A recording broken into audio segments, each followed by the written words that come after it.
Olá, bom dia, boa tarde, boa noite, graça e paz. Olá, amigos que acompanham o canal Fundo de Verdade. Está aqui mais uma vez o Emanuel, um componente dos 5 que fazem esse grupo do Fundo de Verdade. Quero dizer que é com um grande prazer, alegria e responsabilidade que estou aqui mais uma vez trazendo uma palavra para os irmãos, para os meus amigos, daquilo que Deus tem colocado em meu coração, e sei que isso também é condizente com os demais corações do grupo, de quem acompanha o grupo Fundo de Verdade. E é muito legal que aquilo que eu vou falar hoje tem sido realmente muito batido de Deus em mim através das Escrituras, que é ela que fala realmente conosco. E qual que é a palavra de hoje para o seu dia, para o meu dia, para que possamos cada vez mais nos aprofundarmos no relacionamento com o Deus Trino, o Deus Pai, o Deus Filho, o Deus Espírito Santo. A gente fala numa linguagem um pouco mais de comunhão, de igreja, mas principalmente para você que talvez está acessando o nosso canal e que está um pouco afastado dos caminhos do Senhor, ou que ouviu muito pouco, que não teve uma boa experiência. O que nós queremos abordar hoje é justamente você desfrutar, adentrar na presença de Deus, no lugar santíssimo que Cristo, através do Pai e do Espírito Santo, preparou para nós, e Ele realmente realizou a sua entrada, a entrada de Jesus Cristo mesmo, através da obra da cruz, dele descendo aqui aos céus, incorporando, encarnando, vencendo o poder da morte e assentando nesse trono do lugar santíssimo.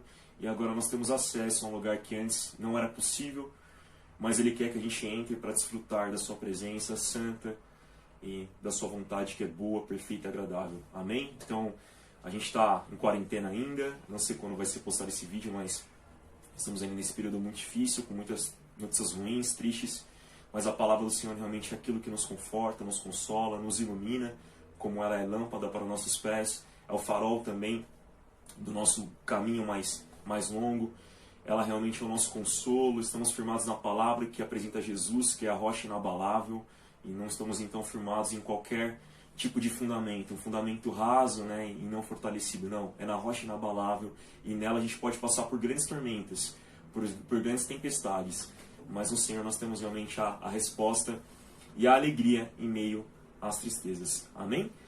Meus queridos, eu quero então estar abrindo com vocês a Bíblia aqui do Senhor. Eu separei o texto que Deus colocou no meu coração, até para a gente ganhar tempo. Se encontra no texto de Hebreus, do Novo Testamento, Hebreus capítulo 9, a partir do verso 22 ao 28. Então eu vou estar lendo com os irmãos, tá?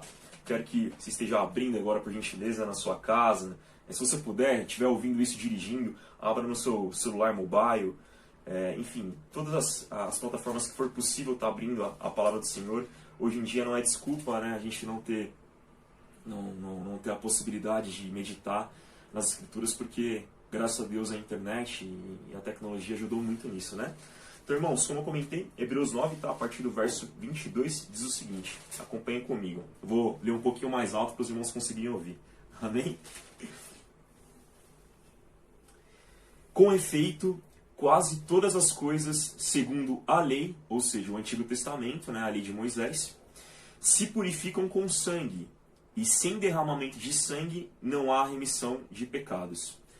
Verso 23. Era necessário, portanto, que as figuras das coisas que se acham nos céus se purificassem com tais sacrifícios, mas as próprias coisas celestiais, com sacrifícios a eles superiores, são, porque Cristo não entrou em santuário feito por mãos, figura do verdadeiro, porém no mesmo céu, para comparecer agora por nós diante de Deus. Nem ainda para se oferecer a si mesmo, muitas vezes, como sumo sacerdote, cada ano entrava no Santo dos Santos com sangue alheio. Ora, neste caso, seria necessário que ele tivesse sofrido muitas vezes desde a fundação do mundo. Agora, porém, ao se cumprirem os tempos, se manifestou, uma vez por todas, para aniquilar, pelo sacrifício de si mesmo, o pecado. E assim como aos homens está ordenado morrerem uma só vez, vindo depois disto o juízo, assim também Cristo, tendo se oferecido uma vez para sempre para tirar os pecados de muitos, aparecerá segunda vez, sem pecado, aos que o aguardam para a salvação. Amém? Irmãos, essa é uma passagem muito, muito tremenda, como toda a Bíblia, os 66 livros de Gênesis e Apocalipse, mas acho muito interessante notar o quê? o escritor de Hebreus, que não é revelado segundo a história, alguns apontam para Paulo, outros para Apolo, até alguns para Priscila, né, sendo uma escritora feminina. A gente não sabe, não foi identificado, mas mais do que a identificação, o mais importante mesmo é o conteúdo. E o que ele está trazendo aqui, como a gente leu? Eu quero destacar cada verso para vocês, irmãos. O verso 23, ele fala muito sobre a questão da remissão de pecados. Por exemplo, ele destaca que sem o derramamento de sangue não há o perdoar, não há o pagar o preço dos pecados. Porque uma vez que o homem falhou, irmãos, a gente voltando lá para o Éden, houve separação. Deus, ele não compactua com trevas. Nosso Deus é um Deus de amor, um Deus de justiça, um Deus de misericórdia, mas ele é um Deus santo. Na mesma proporção que ele ama, ele também é santo. Ele não é um Deus desnivelado, desregulado, um Deus contraditório em algumas coisas. Ele não ama demais e se santifica de menos. Na mesma proporção da eternidade, que não tem como contar porque ele é eterno, ele ama e ele é santo. Então, quando o homem peca por escolha própria, ele acaba se afastando do Senhor. E o afastamento do Senhor produz morte, né? Morte espiritual, esse afastamento com Deus, que é espírito, né? E também morte eterna, porque nós somos criados para viver eternamente ao lado da fonte da vida. Quando nos separamos, nós morremos. E o escritor relembra isso que é dito desde o Antigo Testamento, dito por Deus para Adão e Eva, lá no princípio de tudo, em Gênesis. E com isso, irmãos, nós entendemos que realmente somente o sangue pode pagar por nossos pecados. O sangue que é o significado da vida pode pagar pecados mortos, né? Obras da morte. Então, na Antiga Aliança, o escritor de Hebreus está falando que lá já havia a necessidade de derramamento de sangue. Porque sem derramamento de sangue dos animais naquele momento, né? Só relembrando para os irmãos, o que acontecia para aqueles que não estão muito a par da situação. Ali quando o povo, a famosa saída do Egito, né, vai para o deserto, para ir para Canaã, eles ficam 40 anos no deserto, lembra? Por desobediência. Era para durar bem menos tempo, durar meses, e dura 40 anos porque o povo se rebela. Mas o nosso Deus é um Deus justo, um Deus que cumpre a justiça, mas ele também é misericordioso. E graças a Deus por isso. E mesmo assim, o povo tendo pecado, ele prepara naquele período, dos 40 anos, um tabernáculo, para fazer uma sombra daquilo que seria na vida de Jesus. Que Jesus cumpriria eternamente, que Cristo cumpriria perfeitamente na obra da cruz. Ou seja, na antiga aliança ali no deserto, Deus deu para Moisés, em especial em Êxodo 26 retrata isso, uma figura. Moisés tem uma visão daquilo que estava no céu, para ele representar, claro que de uma maneira bem menor, apenas uma sombra daquilo que existe no céu na terra. E ali Moisés vê, né, através da visão dada por Deus, o povo todo reunido ao redor de um grande átrio. Esse átrio, o significado chama pátio. Então era um pátio ali retangular ou quadrangular, né, dependendo da sua compreensão geométrica. Era um quadrado. Dentro desse quadrado havia apenas uma porta de acesso. Essa porta de acesso, o povo podia entrar ali, mas em grupos, né, porque eram tribos. Mas quem trabalhava lá dentro, só os que poderiam trabalhar, eram os sacerdotes. E os sacerdotes trabalhavam ali naquele pátio, né? E recebiam, quando o povo adentrava nessa porta, as ofertas por seus pecados, que eram animaizinhos, que eram mortos, né? Para o sangue ser derramado, cordeiros, novilhos, para quem não tinha dinheiro, os pobres, pombinhas, também ofertas de cereais, né, e trigos também, que era oferta de gratidão, mas a oferta para perdoar pecado, para o pecado ser pago, tinha que ser com sangue, né? Lembra? As obras do pecado é morte, somente com sangue poderia pagar o pecado, mas tudo isso para trazer uma sombra da vida de Jesus. E ali o povo entrava naquela portinha e era destacado, né, essa questão. E aí os sacerdotes recebiam essas ofertas e ali matavam o animal no altar de sacrifício, lavavam a mão na pia de bronze, né, que era água, para poder entrar no lugar mais importante ali do átrio, do pátio, que era a tenda. Havia uma tenda que ali o povo já não podia entrar, somente os sacerdotes podiam entrar, o povo podia entrar ali no pátio, naquela porta, né, mas dentro da tenda, que era como se fosse uma cabana, somente os sacerdotes podiam entrar. E essa cabana tinha duas salas. A sala santa do lugar santo, que é os sacerdotes, os filhos de Arão poderiam entrar, e eram vários, né? Eram algumas pessoas. E lá dentro tinha o altar de incenso, que purificava todo aquele cheiro de sangue de animal que não é agradável, então ele purificava a casa do Senhor. Como era uma tenda e estava dentro ali realmente de uma cabana com várias cortinas e aquilo escurecia, ficava muito escuro lá dentro, mesmo sendo no deserto escurecia, né? Porque eram camadas grossas de cortina que faziam aquela tenda e tiravam a iluminação do sol. Lá dentro também, irmãos, destacava a questão do incensário, como eu comentei, e também do candelabro. O candelabro servia para alumiar, para iluminar de dia e também de noite, principalmente, porque também ele estava ali ativo durante a noite, né, o tabernáculo, todo o serviço daqueles sacerdotes que continuamente, diariamente, trocavam as velas, né, por velas novas, ali para não deixar que ela se apagasse, para que todo dia houvesse iluminação ali na casa do Senhor, que Deus instituiu para Moisés construir, juntamente com Arão e com os homens que tinham habilidade para a construção, que Deus deu habilidade, né, para construir essa tenda. E também, além do incensário, como eu comentei, que era para perfumar, e do candelabro, que era para iluminar, tinha a mesa de pães asmos. Eram 12 pães, chamados os pães da propiciação, e esses pães, irmãos, eles eram trocados a cada sábado, tá? Porque o sábado era o sábado sagrado, instituído por Deus para a antiga aliança, né, para Israel. E ali no sábado, eles paravam de trabalhar, tudo para descansar na lei do Senhor e louvar ao Senhor com a sua família. Todos paravam, né? Inclusive os animais não podiam estar ali trabalhando, servindo de produção e tudo mais. Todos tinham que parar para descansar na lei do Senhor, na sua presença, e louvarem em família, em comunhão. Fazemos hoje, por exemplo, no domingo, né? É o nosso dia do Senhor, através da vida de Cristo. Então, irmãos, o que é interessante notar?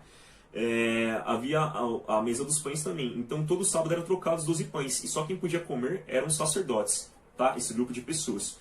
Porém, dentre os sacerdotes havia um líder, como um chefe, que era o sumo sacerdote. E só o sumo sacerdote, uma vez por ano, lembra que eu falei que todo dia eles entravam na antessala, no lugar santo, né? Na primeira sala da tenda, para não ser muito difícil fazer isso, porque a nossa carne inclina para o mal, experimentar realmente a presença do Santíssimo, no lugar Santíssimo, no trono de Deus, através do Espírito Santo em nós, aqui nessa terra, não se compara. É muito melhor, aonde abunda a graça do Senhor, aonde superabundou a graça do Senhor, é muito melhor da onde manifestou o pecado. E eu quero destacar, irmãos, finalizar essa palavra, né, compartilhar com vocês justamente isso, sabe, realmente, tomem realmente o lugar que Cristo deixou para nós, mas tomem com o quê? Com santidade, com devoção, com entrega, com arrependimento. Irmãos, não é dizendo assim, eu creio em Jesus, que eu entro num lugar santíssimo, que eu experimento a vontade do Senhor. Irmãos, é crer verdadeiramente. É a fé que Tiago disse, a fé verdadeira, não a fé morta, que não produz obras de arrependimento. A nossa primeira obra na nossa fé, o justo viverá pela fé, mas a primeira obra da fé verdadeira é o arrependimento. É buscar uma vida santa, é buscar ficar longe da aparência do mal, resistir ao diabo, sabe? E adentrar perfeitamente nesse lugar santíssimo e experimentar. Então, eu finalizo isso, irmãos. Você, meu querido, você, minha querida, que está na casa do Senhor, que é um cristão já há muitos anos na igreja e sente um esfriamento na sua vida, eu quero dizer, irmãos, se aprofundem na palavra, se aprofundem em oração, busquem um jejum, porque através dessas obras de arrependimento, de renúncia da sua carne, de realmente viver para Cristo, você vai experimentar cada vez mais o lugar que você já está inserido pela fé verdadeira em Cristo Jesus. O verdadeiro cristão que se arrependeu, ele já está nesse lugar santíssimo, mas você quer desfrutar do aroma, da alimentação, da iluminação, se santifique, irmãos. Santifique. E aqueles que estão afastados do caminho do Senhor, que por algum momento alguém te entristeceu, te feriu, ou você não ouviu muito bem sobre essa palavra de salvação, de iluminação, de alimento, de preenchimento da alma, onde só realmente Deus pode, Deus que é o autor, escritor e realizador da vida humana, só Ele realmente pode preencher esse buraquinho que há na sua criatura, pois Ele é o verdadeiro autor. Eu quero destacar, meu querido, minha amiga, meu amigo, dê uma chance para Jesus, sabe? Talvez você tenha uma chance, você deu uma chance para um namorado, para uma namorada, para um amigo que te entristeceu, que te decepcionou. Até para o seu pai, para sua mãe, que talvez te abandonou. Mas a palavra do Senhor fala, mesmo que um pai, que uma mãe ou abandone um filho, Cristo jamais vai abandonar o seu filho. jamais. Ele nunca se esquece. Ele busca até no abismo, no profundo dos mares, no profundo da criação terrena. Ele busca realmente o seu filho por amor. Então eu peço, meu querido, dê uma chance para Jesus, para que você possa adentrar primeiramente nesse lugar santíssimo, manifestar perfeitamente essa experiência que Ele quer que você tenha com Ele, e principalmente possa santificar, buscar um bom conhecimento bíblico, buscar os dons do Espírito Santo, que nós cremos também que se manifesta ordeiramente e biblicamente nos dias de hoje, e que você possa, em nome de Jesus, estar cheio de testemunho para trazer vida, luz e alimentação nesse grande tabernáculo do céu, que o Espírito Santo nos liga com Cristo, que está sentado no trono celestial, para manifestar aqui nessa terra, para que todos aqueles que estão aqui, estão afastados desse reino de amor e salvação, possam conhecer.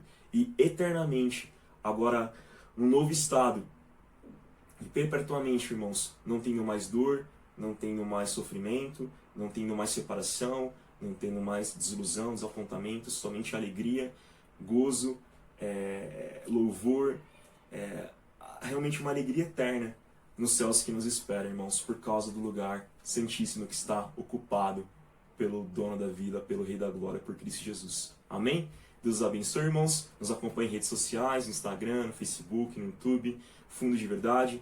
E nos chame para conversar.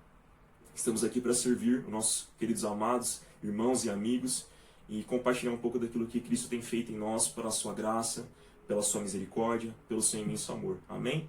Nós não somos melhores do que ninguém, nós não merecemos nada, nós merecemos a morte, na verdade, mas Cristo nos resgatou pelo seu reino de amor e salvação, e queremos cada vez mais cantar perpetuamente as obras de salvação do nosso eterno e maravilhoso Deus. Amém? Deus abençoe, tamo junto e conte conosco. Sempre busque um fundo de verdade, que é Cristo Jesus.